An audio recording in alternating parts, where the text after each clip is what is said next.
आलोक Naaman यान परिरूढ़ सदा अशोक। ऐसे महेश विषभेश प्रभु जिनेश, रक्षा करे मम मुझे सुख देव शेष। आचार्य देव मुझको कुछ बोध देवो, रक्षा करो शरण में शिशु शीघ्र लेवो। क्या दिव्य अंजन प्रकाश नहीं दिलाता, क्या शीघ्र नेत्र गत धूल नहीं मिटाता।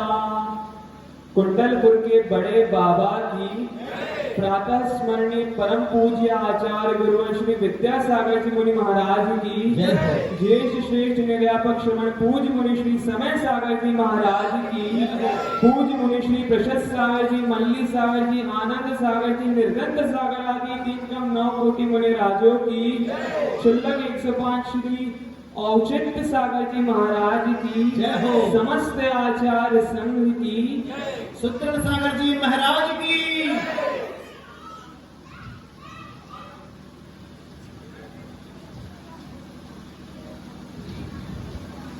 विगत वर्ष 2022, जिस वर्ष का प्रारंभ एक ऐसे भव्य महामहोत्सव से हुआ था, तो पूरे वर्ष के बारे में कहना ही क्या। आप सबको विदित है, कुंडलपुर पंच कल्याणक महामहोत्सव बड़े बाबा के चरण सानिध्य में आचार्य भगवत के परम आशीर्वाद से और उनके परम सानिध्य में उनके विशाल श्रवण और कारिका संघ के उपस्थिति में लाखों श्रद्धालुओं के मध्य में आचार्य भगवंत के परम आशीर्वाद से कुंडलपुर पंच कल्याणक सानंद संपन्न हुआ। उसी के मध्य में फाल्गुन कृष्ण चतुर्थी के दिन, आज ही के दिन 1 वर्ष पूर्व तप कल्याणक महोत्सव के दिन दीक्षाएं संपन्न हुई। कौन सी दीक्षाएं?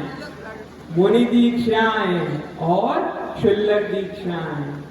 तो कितनी मुनि दीक्षाएं? 24 मुनि दीक्षाएं संपन्न हुई थी विधिनायक के तौर पे। तो जिन्होंने मुनि पद को प्राप्त किया, वे तो परंपरा से घातीय कर्मों का नाश कर कैवल्य को प्राप्त कर गए और धर्मोपदेश दे करके क्रमशः निर्वाण को प्राप्त हो गए। तो धर्मोपदेश में उन्होंने क्या दिया? वे कहते हैं कि हे जीव, तू निरंतर अनादिकाल से कर्मबंध के कारण इस संसार चतुर्गति में परिभ्रमण करता आ रहा है। तेरी हर एक आत्मा के प्रदेशों पे अनंतानंत कर्म पुद्गल वर्गणाएं मौजूद है। वे ही कर्म वर्गणाएं तुझे निरंतर सुख दुख का संवेदन कराती है। तू अपनी चैतन्यता से विमुख हो चुका है, तू अपने स्वभाव को भूल चुका है। स्वभाव क्या है? ज्ञान दर्शन स्वभाव ही है, सभी जानते हैं। लेकिन इस संसार चतुर्गति भ्रमण में विषय सुख की अभिलाषा से, जिसके कारण अनंत दुख का वो संवेदन कर रहा है, वो अपनी चैतन्य शक्ति को भुला रहा है। अब कैसे प्राप्त करेंगे मुक्ति? कर्म बंध की जो वर्गणाएं हैं, जो पुद्गल परमाणु हैं, उससे अगर आत्मा पृथक होती है तो वो परम मुक्ति को प्राप्त करती है। तो आचार्य भगवंत ने सर्वज्ञ की वाणी को सुन करके उससे रचित ग्रंथ में 2 मार्ग बताए हैं। पहला, पंच महाव्रतों को अगर धारण करता है तो वह मुनि पद प्राप्त करता है। तो मुनिराज कौन होते हैं? जो निर्ग्रंथ होते हैं। निर्ग्रंथ कौन होते हैं? जो दिगंबर होते हैं। दिगंबर यानी दिक यानी दिशाएं, अंबर यानी वस्त्र। जिनकी दिशाएं ही अंबर हैं, जिनकी दिशाएं ही वस्त्र हैं, वो दिगंबर कहलाते हैं।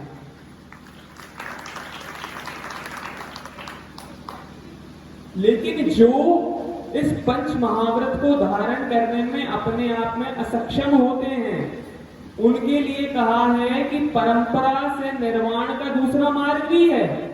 वो कौन सा है? तो वो श्रावक के अनुरतों को अंगीकार करने का मार्ग है। उसमें 1 से लेकर के 11 प्रतिमाओं का वर्णन किया है।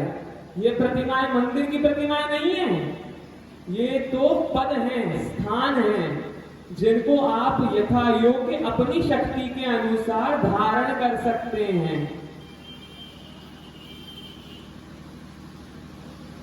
अब जो 24 मुनिराज थे वो तो निर्वाण को प्राप्त कर गए। अब अनंत काल तक के लिए अनंत सुख भोगेंगे, शेष कौन रह गए? तो 18 क्षुल्लक महाराज। 9 शाश्वत अंक तो आपके सामने मौजूद है। कहां पे? और झामर में नहीं, बड़े महाराज जी की छत्र छांव तले।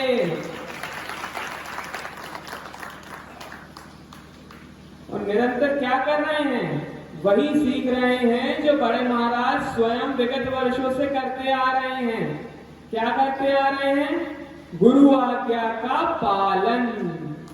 और हम लोगों से क्या कहते हैं? गुरु आज्ञा उच्चारण में ना, आचरण में हो।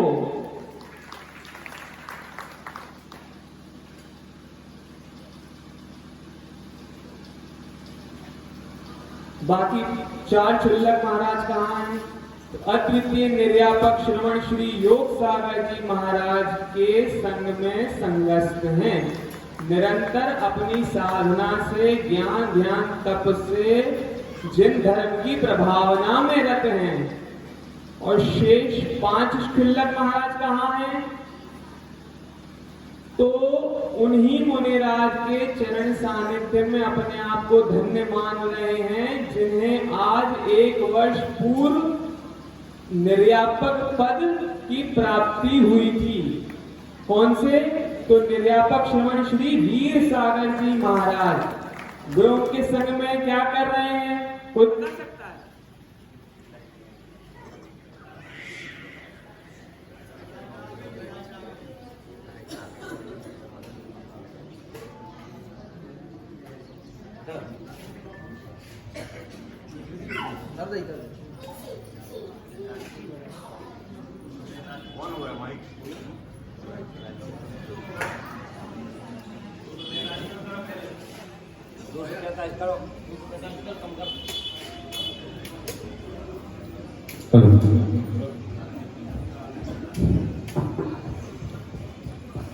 वेग क्षुल्लक महाराज वहां पे क्या कर रहे हैं? कोई बता सकता है यहाँ पे?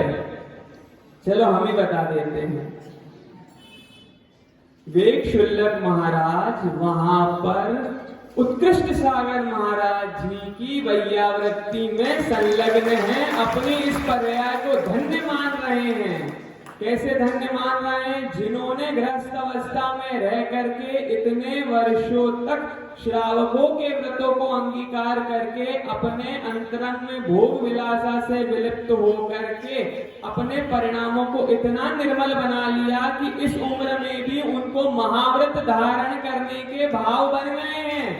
और भाव उनके कितने वर्षों से थे, लेकिन आचार्य महाराज की जब तक आज्ञा न हो, उनकी कृपा न बरसे, तब तक दीक्षा नहीं मिलती है। दीक्षा ली जाती है और पद दिए जाते हैं। दीक्षा अगर आपको लेनी है तो आपको उनके पास निवेदन करने जाना पड़ेगा। घर आकर के वो आपको बुलाएंगे नहीं, वहां जाकर के एक नहीं कई बार निवेदन करना पड़ सकता है। इसीलिए दीक्षा ली जाती है और पद जो हैं वे दिए जाते हैं। हर किसी को नहीं देते पद। पद योग्यता और क्षमता के अनुसार दिए जाते हैं। तो अगर आपको ज्ञात है तो पूज्य निरंत सागर जी आदि मुनिराजों की दीक्षा के समय प्रथम बार निर्यापक पद की घोषणा की गई थी। तो किसको मिली थी? पूज्य बड़े महाराज जी को निर्यापक पद मिला था।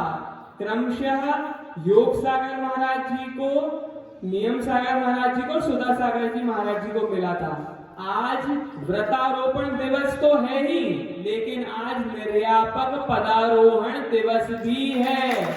किनका है? तो पूज्य निर्यापक श्रमण श्री समता सागर जी, निर्यापक श्रमण श्री प्रशांत सागर जी, निर्यापक श्रमण श्री प्रसाद सागर जी, निर्यापक श्रमण श्री अभय सागर जी, निर्यापक श्रमण श्री संभव सागर जी एवं निर्यापक श्रमण श्री वीर सागर जी महाराज। उनके चरणों में कोटिशः नमोस्तु करके यही पवित्र भावना भाते हैं कि हम सभी क्षुल्लक महाराजों को भी भव्य जैनेश्वरी दीक्षा की प्राप्ति हो। अब मैं पूज्य क्षुल्लक श्री केवल सागर जी महाराज जी से निवेदन कर रहा हूँ कि वे अपनी वाणी को हम सभी की इच्छा है।